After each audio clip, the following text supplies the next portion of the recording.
Welcome to Grace Fellowship Baptist Church Wednesday evening Bible study for Wednesday, May 8th, 2024.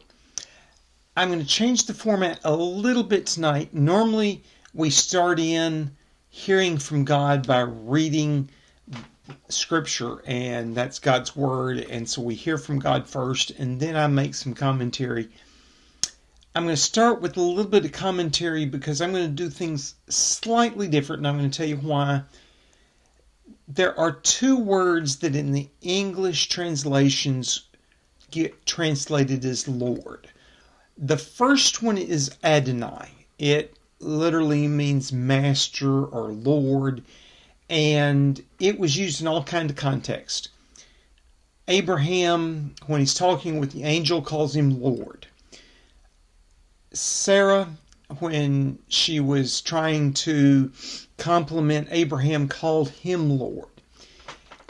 It was used basically by everybody who spoke Hebrew about whatever God they worshipped. So if you were worshiping Baal, you would call him Lord Adonai. And here in English, we get away with translating both words as Lord because Yahweh is Lord. The other word that in English gets translated as Lord is Yahweh. And the reason for that is complex and historical, but the Jews, after the captivity, got so scared of using Yahweh, they didn't want to use it improperly, and they understood that if they used the name of the Lord, the name of Adonai, which would be Yahweh, improperly, they would be sinning, and they'd just been in captivity for 70 years, so they didn't want to sin and annoy God and have him send them back into captivity, and so they quit using God's name. I don't know how God would take it, but made in the image of God, if you never called me Frank, and you never used my name, and you never referred to me as Frank, and you used something else, I think I'd be more annoyed than if you occasionally misused my name. So I suspect that's how God viewed that, but I understand their heart. They were trying to not annoy God. And so they didn't use his name, and they substituted Adonai. They would look at the text and they would read it, and when they came to Yahweh, they would just say Adonai. And the English translators continued that tradition. But today's passage, if you read every word that says Lord as Lord, you miss the dynamic of what's going on. So today, as I read the English translation, when I get to the Lord that is capital L, little o, little r, little d, that is how in English we designate that's Adonai. I'm going to read Adonai. And when I get to the capital L, capital O, capital R, capital D, Lord, that is how we designate Yahweh. I'm going to read it Yahweh so that you get the dynamic of what's going on in this passage. Because without that understanding, you're a little lost. And so I'm going to back translate to the proper words, and I think it's appropriate to do so, particularly for this passage.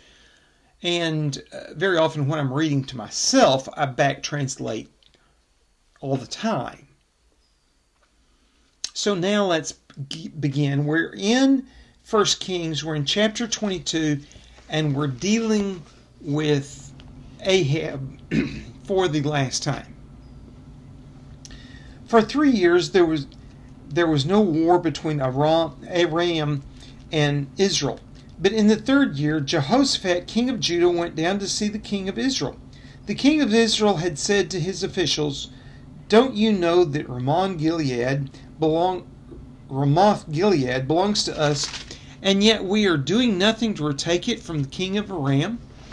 So he asked Jehoshaphat, "Will you go with me to fight against Ramoth Gilead?" Now, just a little bit of background here that comes from chapter 20. After the 3-year famine and the country is just devastated, the king of Aram has come up and attacked Israel 2 years in a row. They were not as bad off as Israel was, and they still had a large army. The first year it was 500,000 men. The next year about that. And they came up and attacked Israel. And somewhere in the past, whether it's that first year or before that, they had captured the city of Ramoth Gilead. It was in the section of Gilead. It's on the other side of the Jordan River. It was closer to their territory than to Samaria. And so it's a city that, in one sense, was a border city.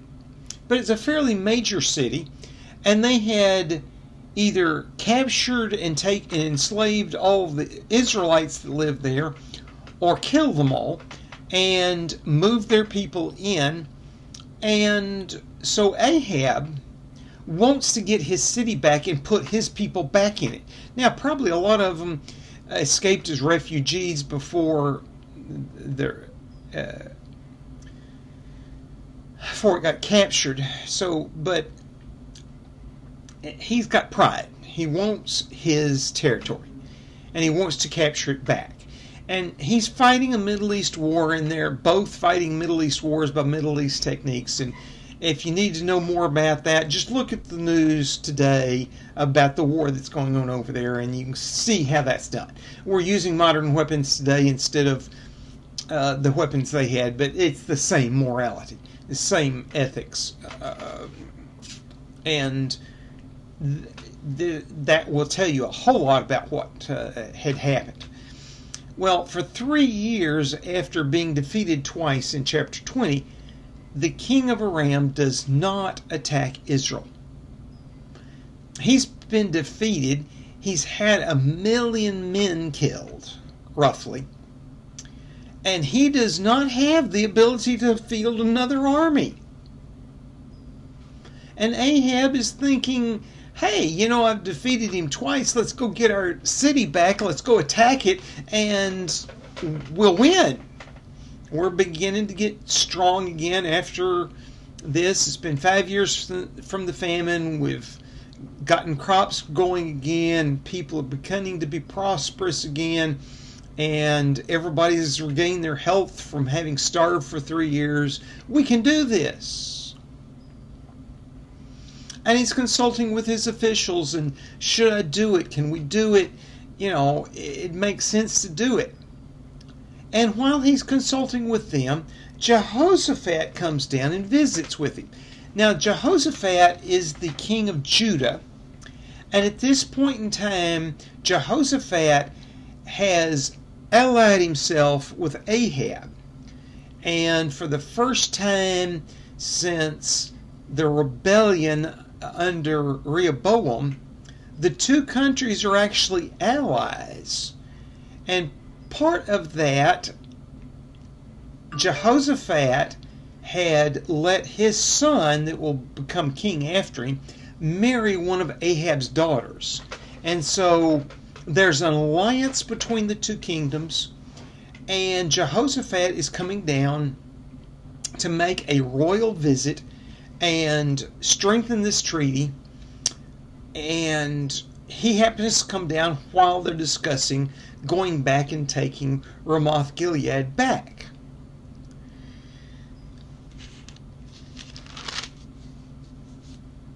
And so Ahaz asked Jehoshaphat, will you help me go get my city back? Will you help me fight? Because, two kings against one should be even better, right? They're thinking they can do it by themselves, but hey, we've got this treaty and let's take advantage of it. And let's face it, Aram was an enemy to Judah also. So it's in Jehoshaphat's favor to go put a black eye on Aram and, have them defeated. Middle of verse 4. Jehoshaphat replied to the king of Israel, I am as you are, my people as your people, my horses as your horses. But Jehoshaphat also said to the king of Israel, first seek the counsel of Yahweh. So the king of Israel brought together the prophets, about 400 men, and asked them, shall I go to war against Ramoth Gilead, or shall I refrain? Go, they answered, for Adonai will give it to the king's hand.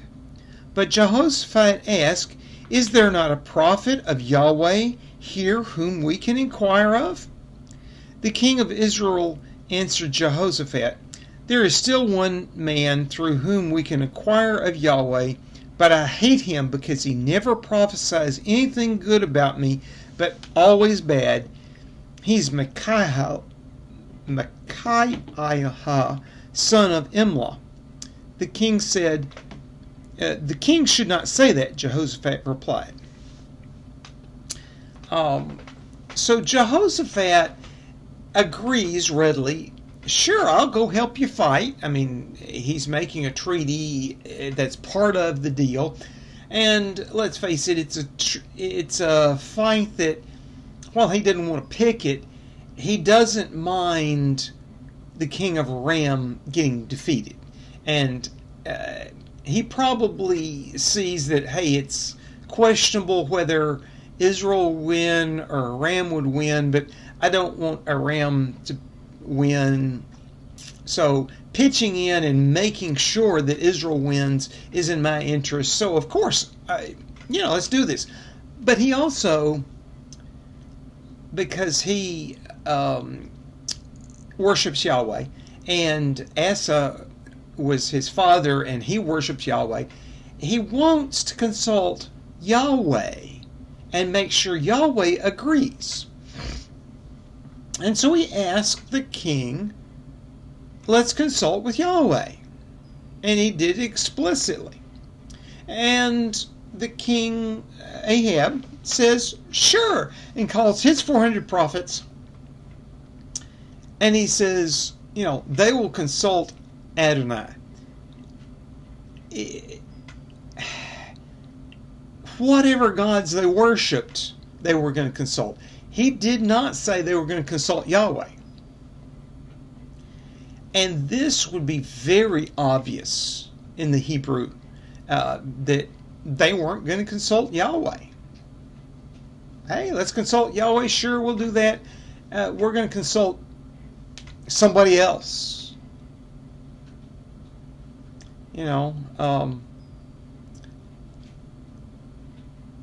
It's the equivalent of somebody saying, let's go ask Oscar that, and then they reply, sure, we'll ask them.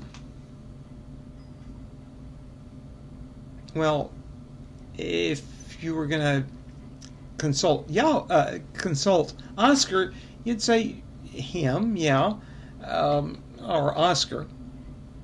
But you pointing out them, you're kind of being wishy-washy. You're saying, oh, we'll consult somebody. And Jehoshaphat picks up on that and says, wait a minute, no. I want a prophet of Yahweh. Do you have a prophet of Yahweh?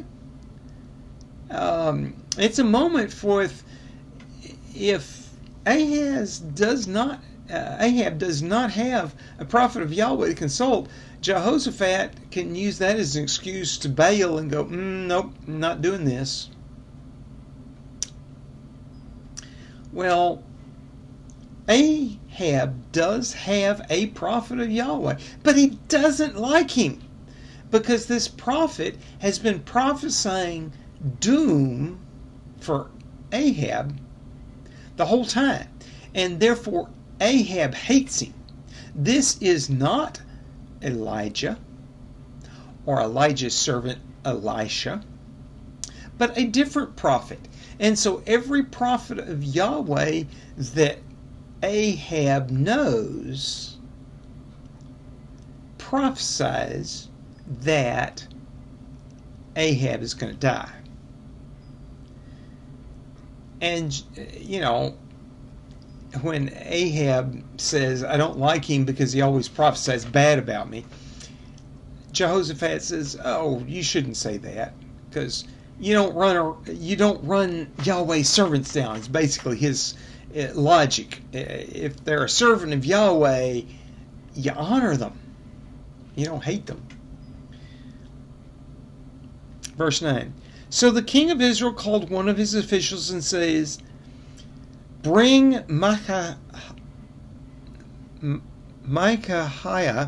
son of Imlah, at once. Dressed in their royal robes, the king of Israel and Jehoshaphat, king of Judah, were sitting on their thrones at the threshing floor by the entrance of the gate of Samaria, with all the prophets prophesying before them. Now Zedekiah, son of Kenaniah, had made iron horns, and he declared, this is what Yahweh says, with these you will gore the Arameans until they are destroyed. All the other prophets were prophesying the same thing. Attack Ramoth Gilead and be victorious, they said, for Yahweh will give it to the king's hand. The messenger who had gone to summon Micaiah said to him, look, as one man, the other prophets are predicting success for the king. Let your word agree with theirs and speak favorably. But Micaiah said, as surely as the Yahweh lives, I will tell him only what Yahweh tells me. So they send a messenger to go get the prophet of Yahweh, and he, in the meantime, the false prophets have now started using Yahweh's name, because they picked up on Jehoshaphat doesn't want prophets of Baal or prophets of Milcom or prophets of, and they realize their little conceit of calling their God Adonai didn't fool him. And so they're just lying and saying, hey, yeah, Yahweh told us to say this, and, and this character, Zedekiah, and he makes some iron horns. He's done this ahead of time, and they look like bull horns, and, he's demonstrating and, pushing things around with them and saying this is how you're going to succeed against. And he's making a bold, bald-faced lie that Ahab and his army will defeat the Arameans and drive them out like a bull, drives out anything in front of him. The bull was kind of the strongest animal in Israel. And, the horns of the bull were the strength, symbol of the strength of the bull. And,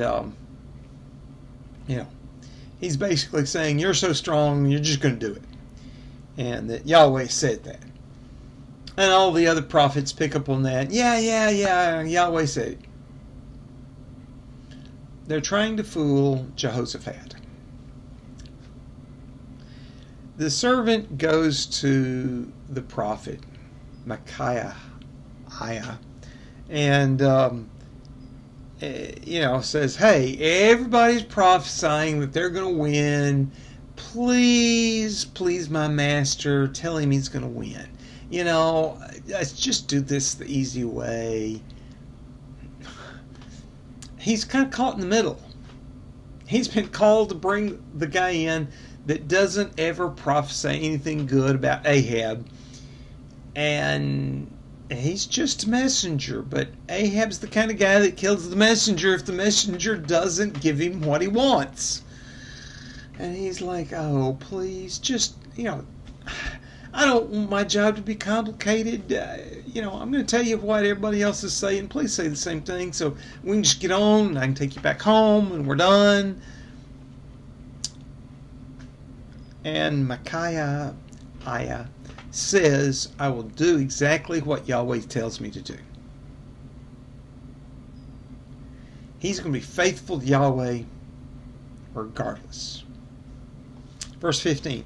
When he arrived, the king asked him, Micaiah, shall we go to war against Ramoth Gilead, or shall I refrain?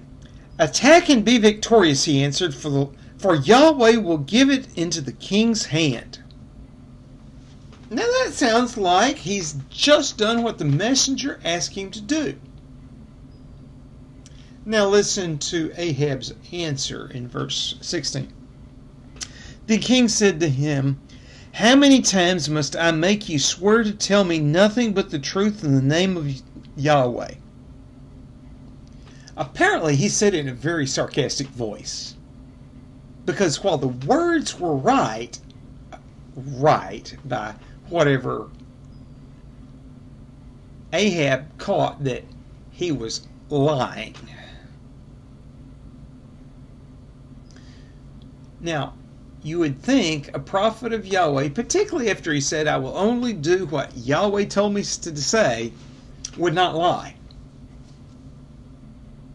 And you would think that Yahweh would be upset with him when he did it. And that this would kind of end the prophet's being Yahweh's servant. I mean, how many times have we seen a prophet fail to do all the details exactly like God said, and God says, no, you're dead now. Lying gets you, etc., etc. And a miracle happens and the prophet dies. We've seen that several times already. And Ahab catches that Micaiah is lying to him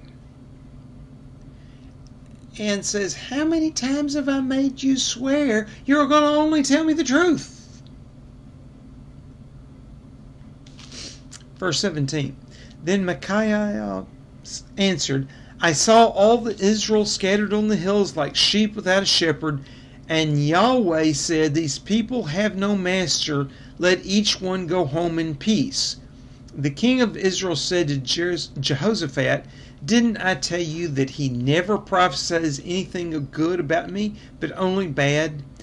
Micaiah answered, therefore hear the word of Yahweh.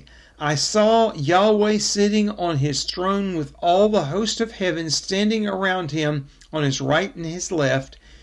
And Yahweh said, who will entice Ahab into attacking Ramoth Gilead and going to his death there? One suggested this and another that. Finally a spirit came forward and stood before Yahweh and said, I will entice him. By what means? Yahweh asked. I will go out and be a lying spirit in the mouths of all his prophets, he said. You will succeed in enticing him, said Yahweh. Go and do it. So now Yahweh has put a lying spirit in the mouths of all these prophets of yours. Yahweh has decreed disaster for you. That's how the prophet is getting away with lying to the king in Yahweh's name without Yahweh being upset. Because he knows the backstory.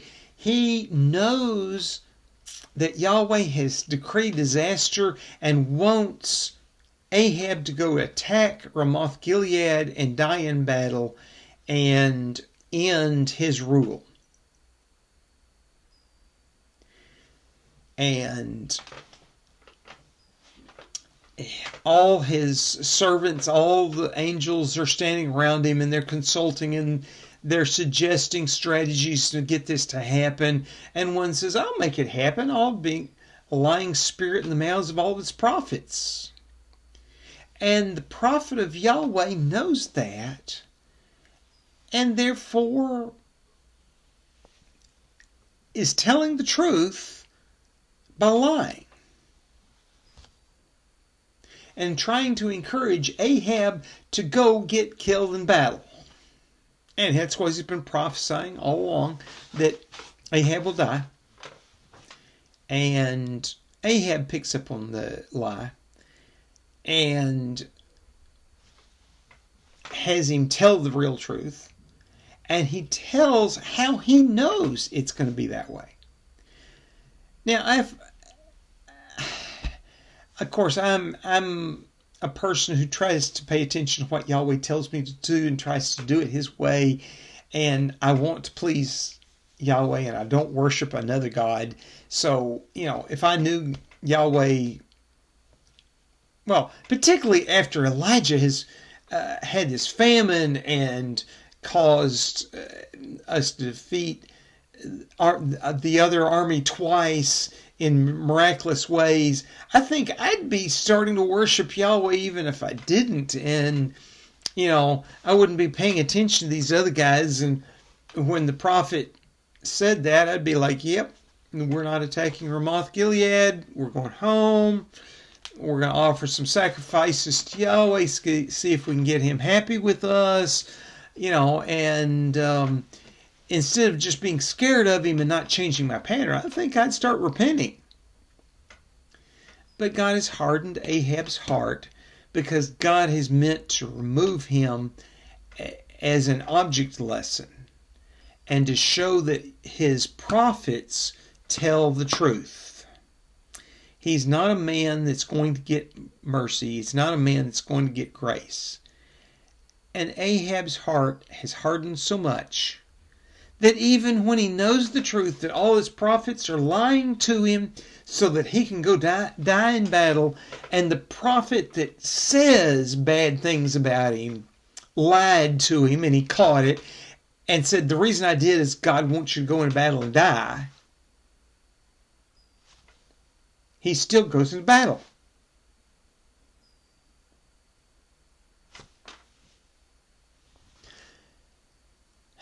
Yahweh meant to destroy him, and Yahweh brought it about. Ahab got exactly what he wanted because God wanted him to do it so that Yahweh could destroy Ahab. Verse 24. Then Zedekiah, son of Kenaanath, went up and slapped Micaiah in the face. Which way did the Spirit from Yahweh go when he went from me to speak to you? He asked. Micaiah answered, you will find out on the day you go to hide in the inner room. The king of Israel then ordered, take Micaiah and send him back to Amon, the ruler of the city, and to Joash, the king's son, and say, this is what the king says. Put this fellow in prison and give him nothing but bread and water until I return safely. Micaiah answered, if you ever return safely, Yahweh has not spoken through me. Then he added, mark my words, all you people. So Ahab patently is going to ignore the advice of the one prophet of Yahweh he consulted that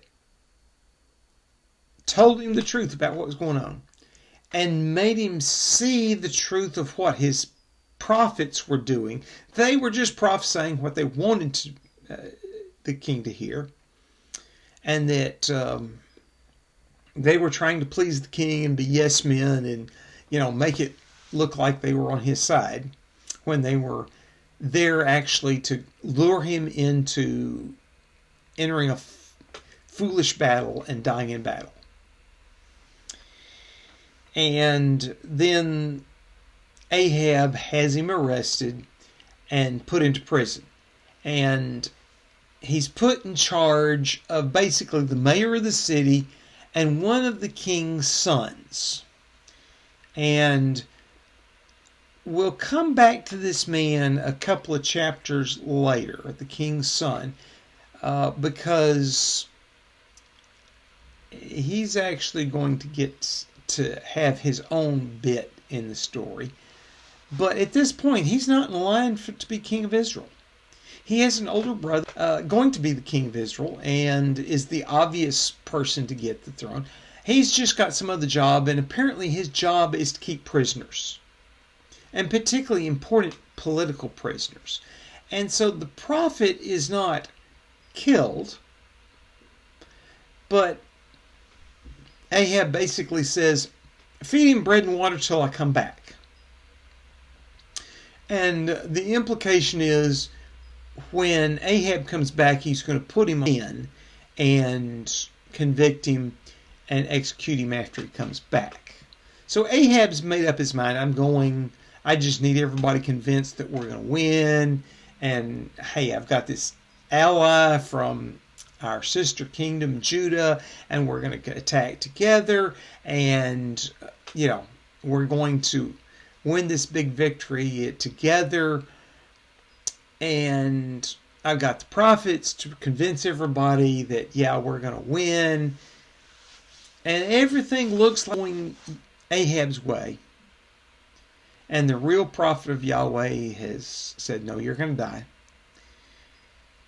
And the false prophet that started using Yahweh's name, even though he does not worship Yahweh,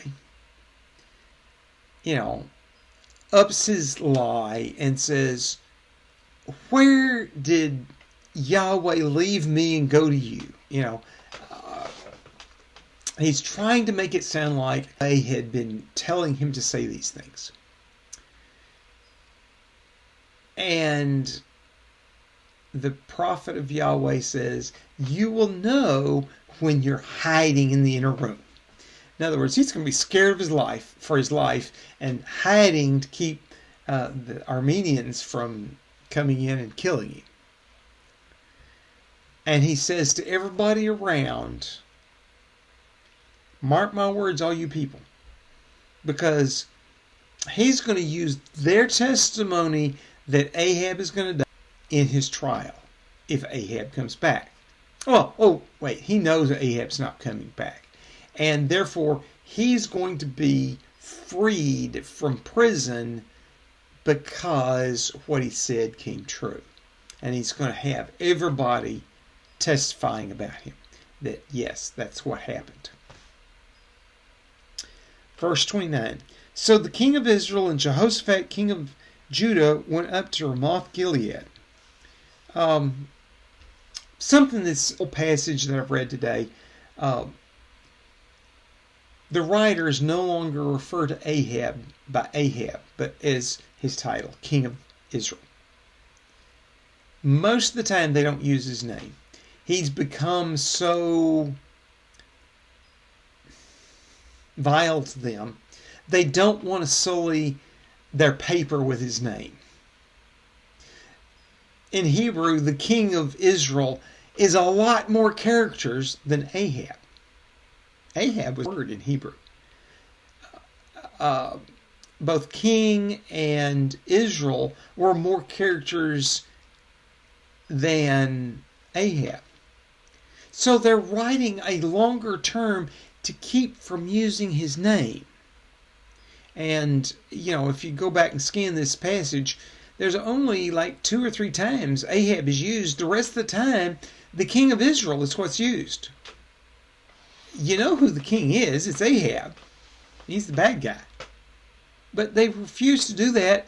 And when the equivalent of paper was precious and ink was precious and they were hard to make, and writing was not done casually, they're using this long term to prevent using the name Ahab. That tells you something about how much they detest Ahab as they're recording this. They've refused to call him by his name. And, I'm reminded of several different things where the ultimate bad guy, the enemy, is referred to as he who should not be named. That's kind of the idea they're using here.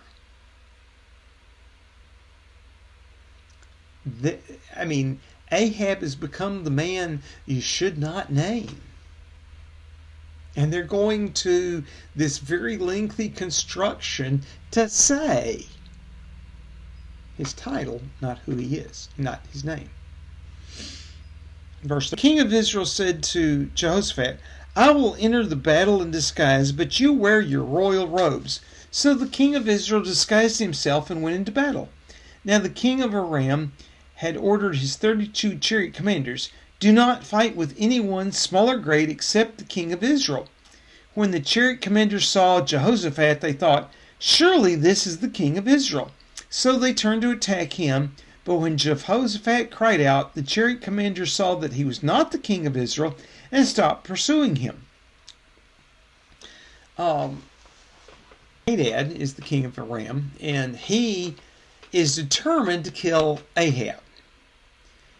He thinks if he kills Ahab, the fight's over. Ahab's son won't continue things. The generals won't continue.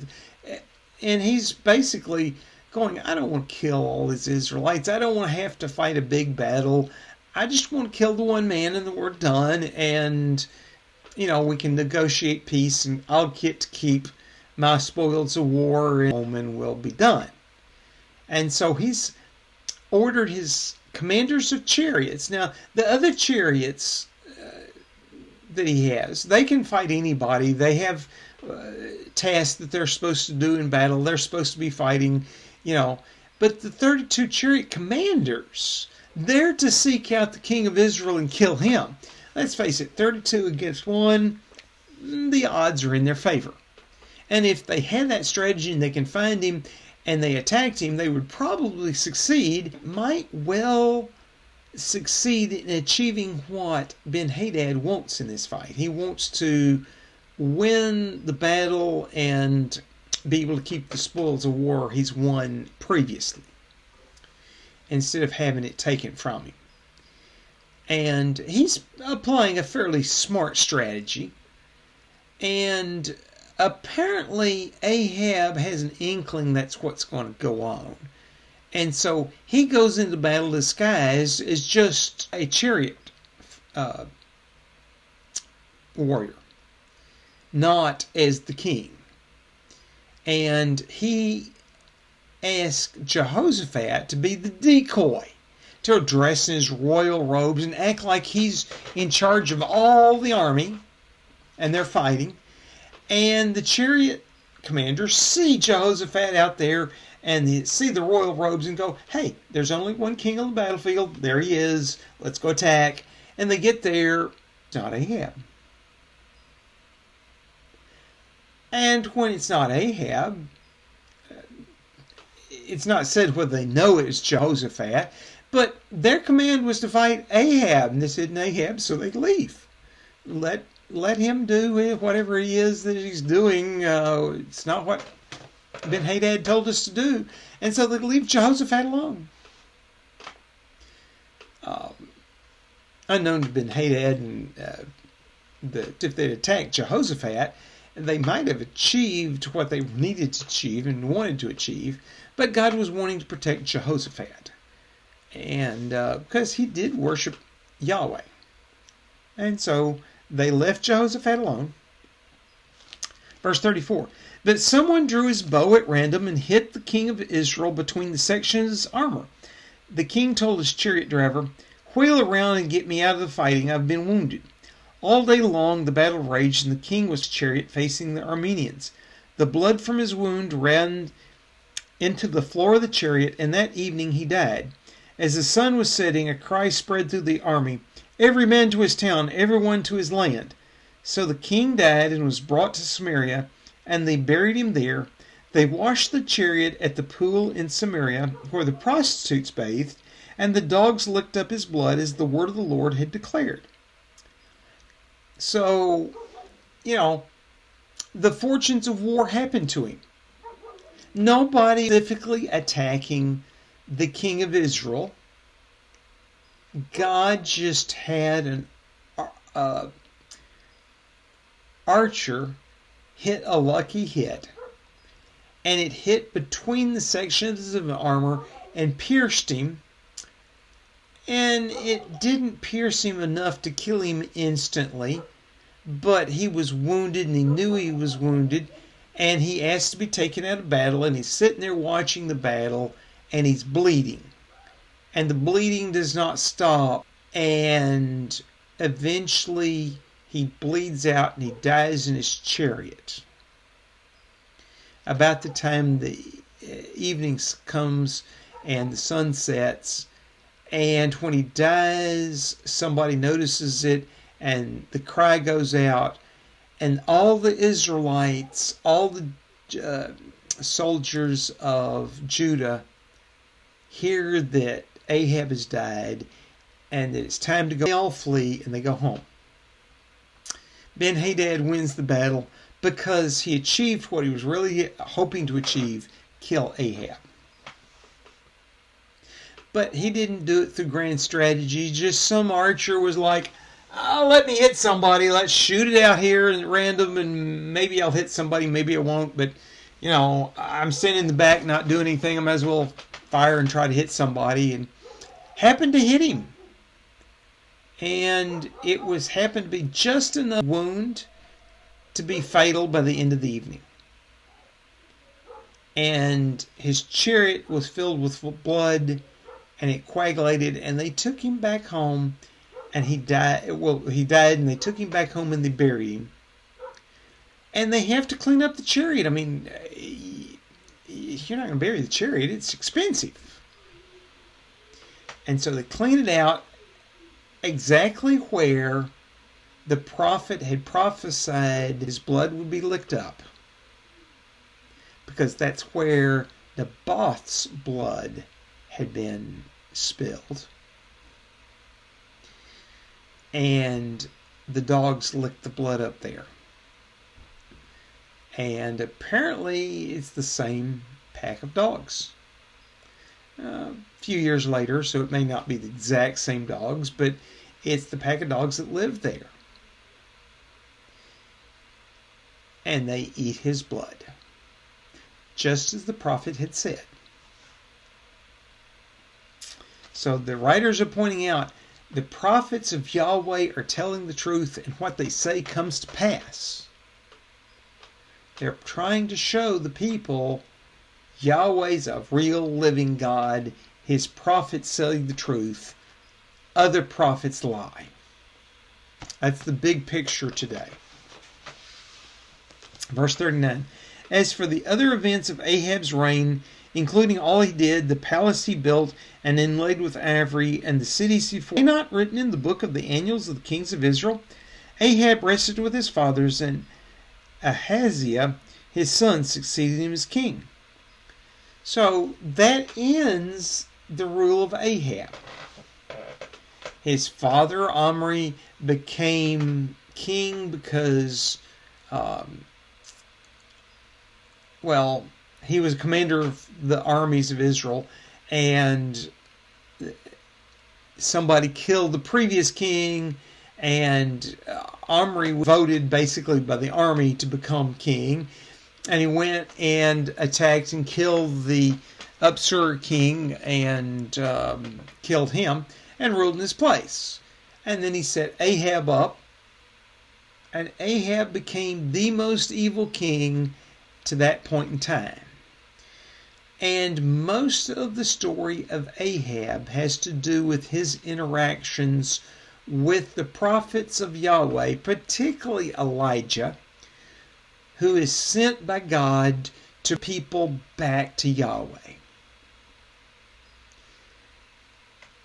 And he dies exactly like the prophets of Yahweh say he's going to die.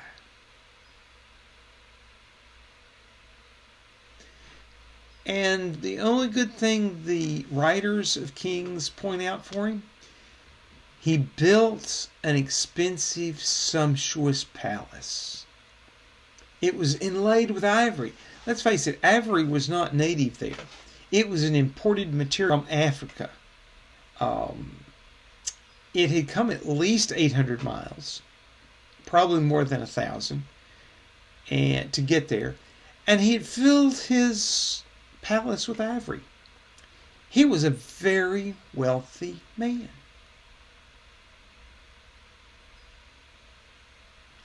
And he dies, and his son rules in his place, just like the prophet said. And so we end of the most vile king till this point in time.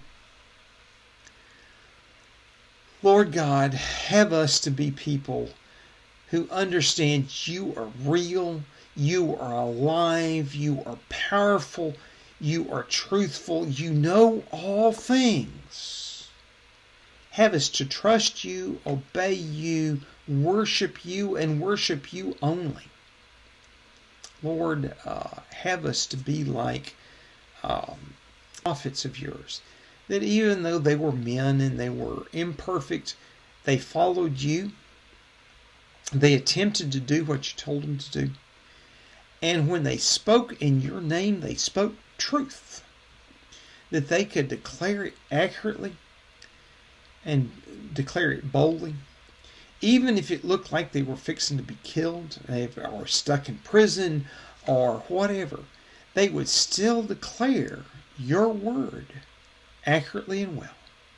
Have us to be that kind, that we will declare your word no matter the circumstances around us, no matter what kind of peer pressure we get, what kind of pressure from the government or society or the news media or whatever, that we will tell the truth and we will stick with the truth and declare the truth, that we will declare your word accurately and well.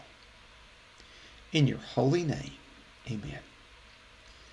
I am your host, Frank Reich, Associate Pastor of Family Grace Fellowship Baptist Church, and this has been the Wednesday evening Bible study for Wednesday, May 8th, 2024. We had a very good service today at where Oscar finished his series out of 1 Peter. Next week we will have Mother's Day, and he always has a good Mother's Day sermon. Looking forward to his next series of sermons where he's going to deal with prophecy and how we should have hope with it. I'll just leave it at that. Even though the topics he's dealing with are topics of despair and destruction, and it's still a ray of hope. And this is recorded on Sunday, May 5th, 2024, by the way. Failed to mention that.